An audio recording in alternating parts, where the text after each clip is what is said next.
आज शिवसेना अपात्रतेच्या विषयावर निर्णय अध्यक्ष महोदयांचा ते दिसणारच आहे, परंतु उभाटा गटाचे 14 आमदार अपात्र जर झाले आज, तर याच्यामध्ये आपण लोकांना नवल वाटायला नको किंवा ते अपात्र होण्याची शक्यता नाकारता येत नाही, कारण तशा प्रकारच्या मेरिटवर आमची केस त्या ठिकाणी स्टँड झालेली आहे.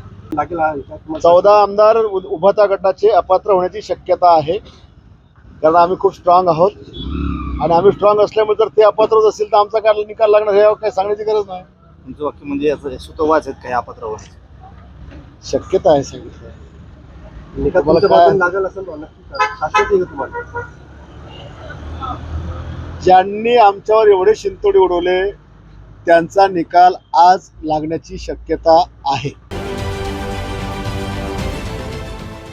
देश विदेशातील प्रत्येक घडामोडींचे लाईव्ह अपडेट मिळवण्यासाठी आता साम टीव्हीच्या सर्व सोशल मीडिया प्लॅटफॉर्मला लाईक, फॉलो आणि सबस्क्राईब करा. तसंच सर्व नोटिफिकेशनसाठी बेल आयकॉन प्रेस करायला विसरू नका.